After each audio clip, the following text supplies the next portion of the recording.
Hello and welcome. एक और exciting video लेके हम फिर से आए हैं। तो आते हैं आज के सेशन के पहले क्वेश्चन पे।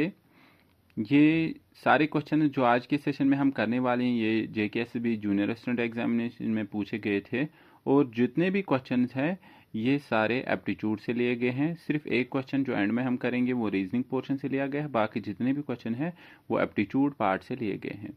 तो पहला क्वेश्चन है एवरेज टॉपिक से। क्वेश्चन है कि क्या बता रहा है question, if the average weight of 6 students is 50 kg। Question बता रहा है कि 6 स्टूडेंट्स है, 6 स्टूडेंट्स का वेट कितना है 50 kg। That of 2 students is 51 kg।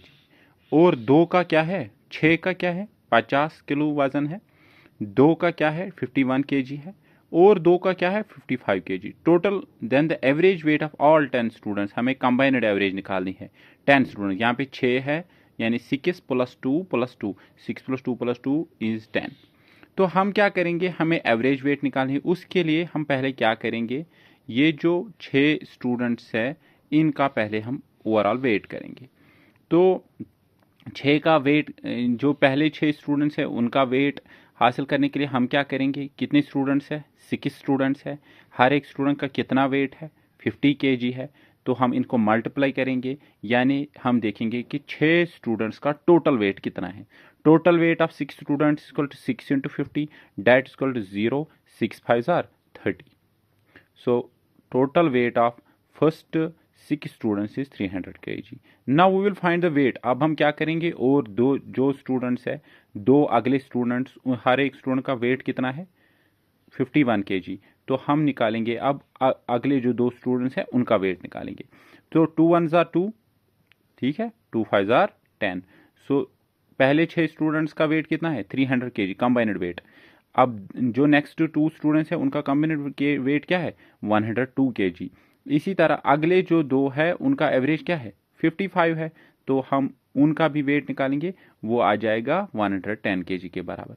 Total weight हम निकालेंगे, टोटल वेट कितने स्टूडेंट्स का 10 स्टूडेंट्स का, 10 स्टूडेंट्स का टोटल वेट कितना आ जाएगा, हम इनको ऐड करेंगे तो आ जाएगा 2 1 3 + 1 + 1 दैट इज इक्वल टू 5। यानी टोटल वेट आ गया 512 kg। जितने भी स्टूडेंट्स यानी 10 स्टूडेंट्स का वेट आ गया 512 kg। अब हम एवरेज निकालेंगे। तो हमने जाना ये एवरेज टॉपिक से है। एवरेज में हमें पता है एवरेज किसके बराबर होती है, सम डिवाइड बाय नंबर, ठीक है। तो सम कितना है, टोटल सम है 512 kg, समझ आ रहा है। तो नंबर कितना है, नंबर है 10, यानी टोटल स्टूडेंट्स कितने हैं 10। तो इसको डिवाइड करेंगे, 512 को ऐसे लिखो, 0 के बदले 2 एक डिजिट, 1 के बदले यहाँ पे डेसिमल। सो कितना एवरेज आएगा 51.2 kg। 51 पॉइंट यानी B part is the right answer. आते हैं आज के सेशन के दूसरे क्वेश्चन पे। हम देखेंगे ये जो क्वेश्चन है, जितने भी जो भी अगले 3 क्वेश्चंस आने वाले हैं ये प्रॉफिट और लॉस के क्वेश्चंस है, ठीक है। तो इन क्वेश्चंस को करने से पहले मैं आपको बताता चलूँ 2 टर्म जो बहुत इंपॉर्टेंट है, ठीक है। हमें प्रॉफिट या लॉस क्वेश्चन जब हम सॉल्व करेंगे तो 2 चीज़ जानने ज़रूरी है।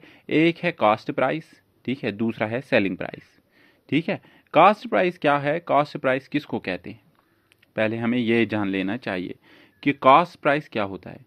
अगर कोई फॉर एग्जांपल कोई दुकानदार है, अगर वो कोई चीज़ मार्केट से खरीदेगा, दुकानदार पहले मार्केट से खरीदा है, तो जिस कीमत पे वो खरीदेगा, जिस कास्ट पे वो खरीदेगा उसको कहते हैं कॉस्ट प्राइस। अब यही दुकानदार जिसने मार्केट से, जिसने जनरल स्टोर जनरल मार्केट से लिया ये कोई चीज़, तो अब वो बेचेगा कस्टमर को, जो जिस कीमत पे कस्टमर को बेचेगा उसको कहते हैं सेलिंग प्राइस।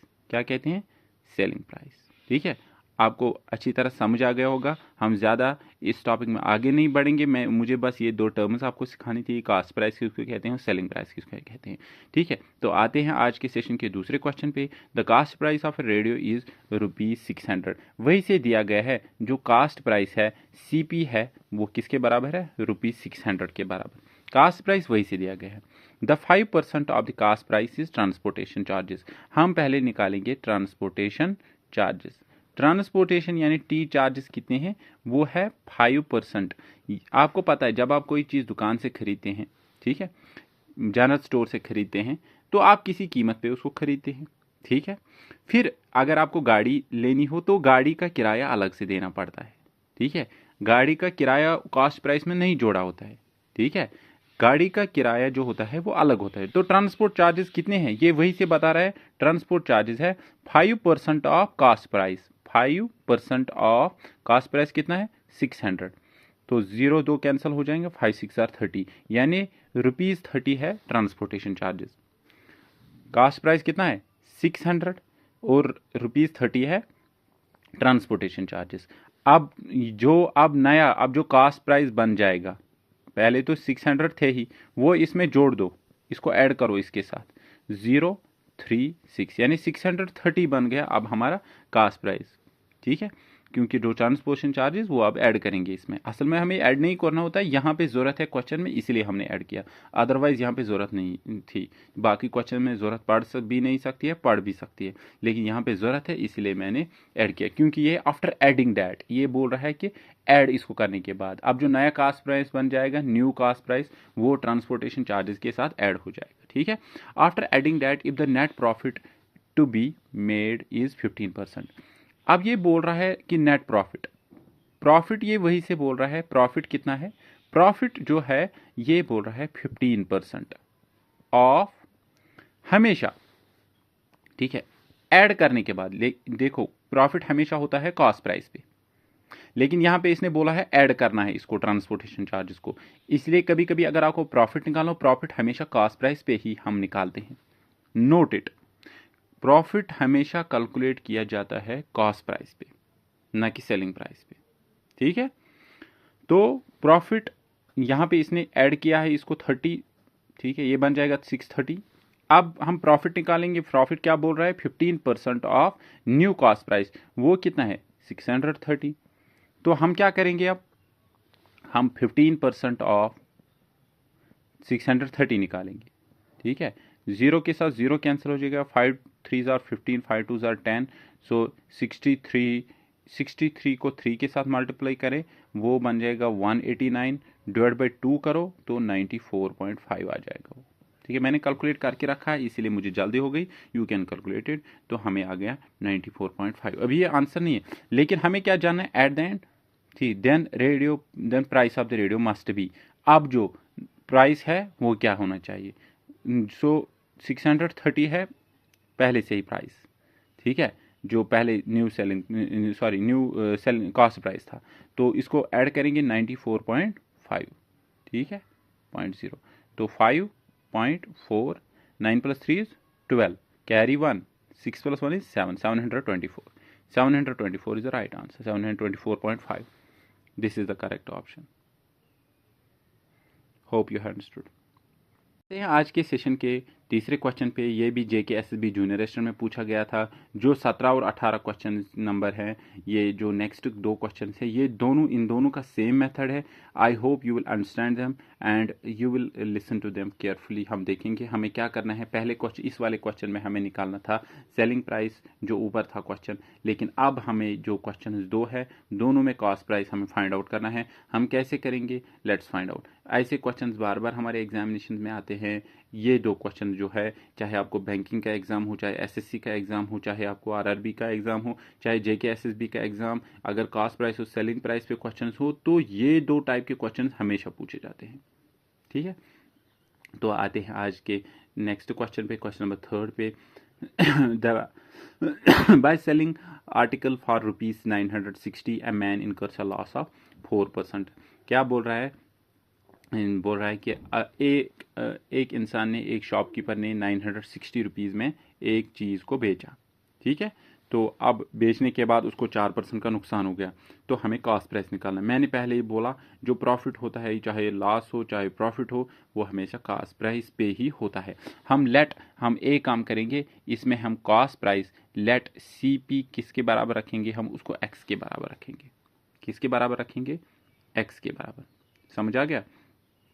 तो हमें वही से क्या बोला मैंने आपको, जो ये वही से बोल रहा है, जो दुकानदार को क्या हुआ है, क्वेश्चन वही से बोल रहा है कि जो कास्ट प्राइस है, कास्ट प्राइस में से अगर हम देखो सेलिंग प्राइस निकालेंगे, वो कितना लॉस कितना है 4%। 4% ऑफ। मैंने पहले ही क्वेश्चन में ऊपर बोला, हमेशा जो लॉस होता है वो किस पे होता है? कॉस्ट प्राइस पे। या गेन होता है, प्रॉफिट भी कॉस्ट प्राइस पे होता है और लॉस भी कॉस्ट प्राइस पे होता है। तो इसका मतलब अगर हम कॉस्ट प्राइस में से सेलिंग प्राइस को माइनस करेंगे तो हमें क्या आएगा? 4% का नुकसान आ जाएगा, क्योंकि जहां पे नुकसान होता है वहां पे कॉस्ट प्राइस ज़्यादा होती है। अगर प्रॉफिट होता तो सेलिंग प्राइस ज़्यादा होती है, क्योंकि अब लॉस हुआ है तो कॉस्ट प्राइस ज़्यादा होगी। ठीक है, तो हम कॉस्ट प्राइस को किसके बराबर हमने लिया? एक्स के बराबर। सेलिंग प्राइस वही से दिया गया है 960 is equal to 4% of cost price किसके बराबर? एक्स के बराबर। सो एक्स, ठीक है, 4 1 जार 4 25 जार, ठीक है। यहाँ पे 1 लेंगे, इसको क्रॉस मल्टीप्लाई करेंगे 25x माइनस इसको 960 इंटू 25, 960 इंटू 25 आप करो एक बार तो ये आ जाएगा 24000 के बराबर, 2400 के बराबर इज इक्वल टू एक्स। ठीक है, 25x को यहीं पे रखेंगे, इस x को यहाँ ट्रांसफर करेंगे, माइनस एक्स बन जाएगा, माइनस 24 को 400 को उधर ट्रांसफर करेंगे, प्लस 2400 बन जाएगा। सो 25x में से x निकालेंगे तो आ जाएगा 24x is equal to 24000। So which implies that, उसके बाद देखो x को अपनी जगह रखेंगे, 2400 को अपनी जगह, 1000 को 24 को यहाँ पे ट्रांसफर करेंगे, x is equal 24 1 jar 24 1 jar 000, यानी हमारा जो कॉस्ट प्राइस है that is equal to 1000 rupees. आज के वीडियो के चौथे क्वेश्चन पे, जो ये बिल्कुल ऊपर जो हमने क्वेश्चन किया बिल्कुल रूबहू उसी तरह है। ठीक है, जैसे हमें पता है यहाँ पे कास्ट प्राइस जो सेलिंग प्राइस क्या है? 64,000। लॉस कितना हुआ राव को? 20%। तो कास्ट प्राइस हमें निकालना है, बिल्कुल जैसे ऊपर था वैसे ये वाला क्वेश्चन भी है, हमें वही से दिया गया है, सेलिंग प्राइस और लॉस परसेंटेज भी दी गई है। तो इन मामलों में जो अगर लॉस परसेंटेज दी गई है तो हम क्या करें? मैंने पहले ही बोला जो कॉस्ट प्राइस होगी वो ज़्यादा होगी, हम क्या करेंगे? कॉस्ट प्राइस को एक्स के बराबर लेंगे। तो इसके अलावा कॉस्ट प्राइस में से क्या करेंगे? हम कॉस्ट प्राइस में से माइनस करेंगे सेलिंग प्राइस को, वो कितना आ जाएगा? 20% ऑफ कॉस्ट प्राइस। ठीक है, तो so which implies that cost price किसके बराबर है? कॉस्ट प्राइस एक्स के बराबर हमने लिया, माइनस एस पी किसके बराबर? 64000। ठीक है, 64,000, 20% ऑफ कॉस्ट प्राइस। कॉस्ट के प्राइस किसके बराबर हमने लिया? Cost price is equal to x. ठीक है, सो एक्स इसके बदले एक्स माइनस, देखो हम क्या करेंगे? 0 0 कैंसिल हो जाएगा, 2 1 जार 2 5 जार 10। सो 5 इंटू एक्स इसको 5x। ठीक है, 5 इंटू 64,000, ठीक है, 64,000 that is equal to 32,000। You can calculate it. ठीक है, 3,20,000, sorry 3,20,000 is equal to x. So 5x को यहीं पे रखेंगे, इस x को उधर ट्रांसफर करेंगे, माइनस एक्स बन जाएगा is equal to 3,20,000। So 5x में से x माइनस करेंगे तो आ जाएगा 4x is equal to 3,20,000, sorry. So x को अपनी जगह रखेंगे is equal to 3,20,000 divided by 4, 4 1 जार 4 8 जार 32 0 0 0 0। So which implies that x किसके बराबर निकला? 80,000। Yes, 80,000 is the answer, part number first. Hope you must understood both the questions. आते हैं आज के सेशन के आखिरी क्वेश्चन पे। ये वाला क्वेश्चन 5th क्वेश्चन है आज के सेशन का, बहुत आसान होने वाला है, डायरेक्शन सेंस टेस्ट से लिया गया है। मैंने पिछले वीडियोस, अगर किसी ने स्किप किया है डायरेक्शन सेंस टेस्ट को क्वेश्चन को, आप मेरे पिछले वीडियो चेक कीजिए, उनमें मैंने डायरेक्शन सेंस टेस्ट को अच्छे तरीके से समझाया है कि कौन सी डायरेक्शन किस साइड में है। ठीक है, फिर भी हम आपके लिए बनाते हैं डायरेक्शंस। तो फिर एक बार देखो, यहाँ से ईस्ट है, यहाँ से वेस्ट है, यहाँ से नॉर्थ है, यहाँ से साउथ है, बीच में north east, south west, north west. ठीक है, तो हम क्या करेंगे? अब जो है a man goes 5 kilometre east की जगह, मतलब यहाँ पे हम आर्बिटरीली एक पॉइंट लेंगे। एक आदमी अगर यहाँ पे खड़ा है तो वो जा रहा है किस साइड में? ईस्ट किस डायरेक्शन में है? ईस्ट डायरेक्शन में। कितने किलोमीटर? 5 किलोमीटर। ठीक है। अब वो मैन कहाँ पहुंच गया, यहाँ। अब देखेंगे next statement, then he turns right. देखो लेफ्ट है ऊपर की तरफ, राइट है नीचे की तरफ, तो वो कहाँ चला गया, नीचे की तरफ राइट चला गया। कितने किलोमीटर, 4 किलोमीटर। तो वो कहाँ पहुंच गया, इस जगह पहुंच गया। Then he turns left. देखो अब उसका राइट पूरी तरीके से ध्यान रखो, वो अगर इस डायरेक्शन में होगा, ठीक है, पहले था यहाँ पे, फिर गया ईस्ट, अब आया राइट की तरफ, ठीक है। अब राइट की तरफ, देन ही टर्न्स लेफ्ट, वो लेफ्ट की तरफ चला गया। अगर राइट होता तो इस साइड, ठीक है, तो अब वो लेफ्ट की तरफ इस साइड चला गया। जब भी डायरेक्शन सेंस टेस्ट के क्वेश्चंस आप करोगे तो प्लीज़ एक चीज़ ध्यान रखिएगा, अपने आप को इमेजिन करो उस डायरेक्शन में, फिर लेफ्ट हैंड को लो, राइट हैंड को लो, और देखो लेफ्ट राइट में कहीं पे प्रॉब्लम मत हो जाएगी, ठीक है। यहाँ पे वो आदमी पहले पहुँच गया, यहाँ से वो राइट चला गया, लेफ्ट है ऊपर, राइट है नीचे। फिर वो 4 किलोमीटर चला, यहाँ से उसने क्या किया, लेफ्ट की तरफ, यहाँ से राइट चला था, अब वो लेफ्ट की तरफ चला गया। कितने किलोमीटर, 5 किलोमीटर, ठीक है। यहाँ से लेफ्ट है, यहाँ से राइट है, ठीक है। वो चला गया लेफ्ट की तरफ, अब वो पहुंच गया यहाँ पे। अब वो क्या बोल रहा है, in which direction he is facing now, वो किस डायरेक्शन में है, जिस डायरेक्शन में पहले था उसी डायरेक्शन, ईस्ट। तो east is the right answer.